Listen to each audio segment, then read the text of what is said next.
I've made this video about 5 times now and I keep making mistakes and forgetting to put in the joke about my wife nagging me.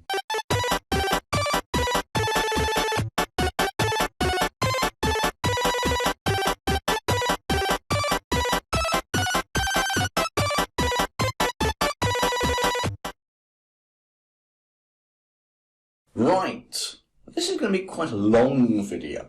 There's a couple of things that one thing I want to go through first of all, and that's trying not to duplicate your code. Let's try and make our code as efficient as possible. I want you to consider, we're on the green brick, and the first command says set score to 0. And this, on the yellow brick, the first command says set score to 0. And on the orange brick, set score to 0. And on the red brick, set score to 0. And I'm thinking, whoa, hold on a minute. Why do I need the green brick, the yellow brick, the orange brick, and the red brick all telling me to set the score to 0? It's like being at home with my wife, nagging away. Oh no, David, do this, David, do that. Set the score to 0. Set 4 things on the kids nag. Oh gosh. Joke, my wife's lovely, but she does nag. Oh, honestly, all the time. The whole thing is this. I don't want 4 things telling me to set the score to 0. That bit of code is kind of, well, it's necessary, but not 4 times. So what I'm going to do is get rid of it from the green brick. I'm going to go to the yellow brick, and I'm going to get rid of it from there. And then I'm going to go to the orange brick, and I'm going to get rid of it from there. And then you're probably thinking, well, only 1 brick's doing it, that's fine, only the red brick's telling you. Yeah, but what I'm going to do is I'm going to get rid of it from there.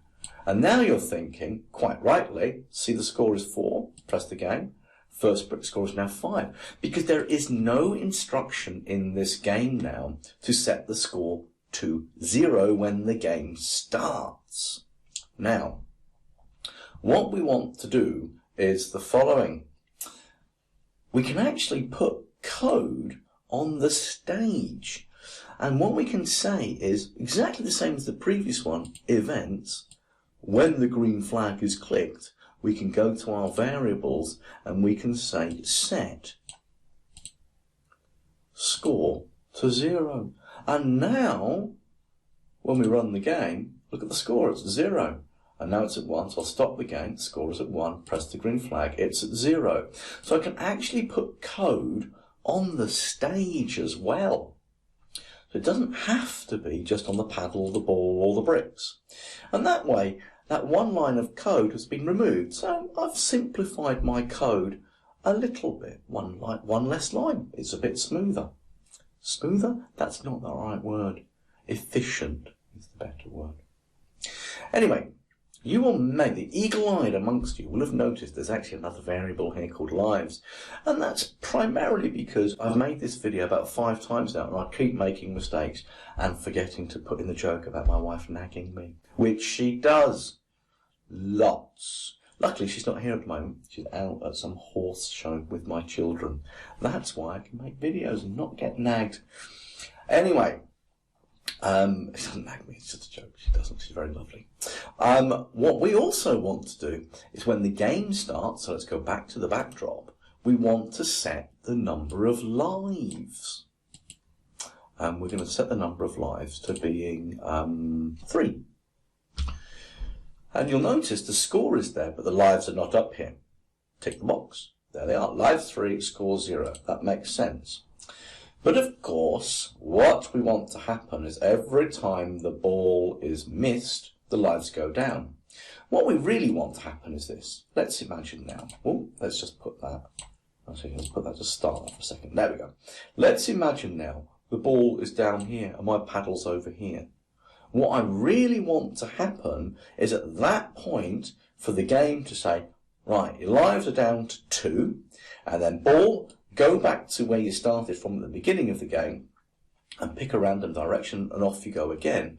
But maybe I'll have that perhaps wait there just for the 1 second. So how do we do that? Well, to do it, what we need to do is we need to head back to the ball. And what we need to include is another if instruction, which we can get from in control. And I'm going to put that inside the forever loop. So the ball is basically doing a number of things. 1, it's moving. 2, it's detecting if there is an edge. 3, it's detecting if there is a paddle. Actually doing 5 things. 4, it's receiving messages that when it's been hit, it's going to point in a different direction. But we also need to say, if the... I'm going to get it right now. Hold on a minute. It's the y-axis. If the y value of the ball is down here, well, actually, what would the y value be? It's about minus 170. But basically, if it's, I don't know, about minus 170. If it's at minus 170, it's got to be lower than the paddle, because the paddle is at minus 160.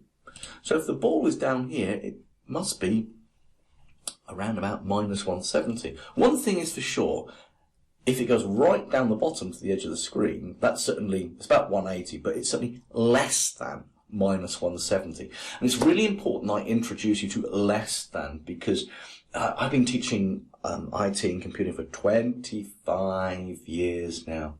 I don't sound old enough. Do I look it? I've been quite fat. Less wrinkles. It's quite nice, really. Up to you. 51 now. Anyway, back to the game. So, I've forgotten what I was talking about. Yes, that's right. We need to show the less than sign. 25 years of teaching, and kids never know what the less than sign looks like. It's in operators. See, this is the greater than sign, because, okay, 60 is greater than 50. The crocodile eats the bigger number. See, that's like a little crocodile mouth, isn't it? And 60 is bigger than 50, which means that this is the less than block. So what you're going to need to do is this. Your command is very simple.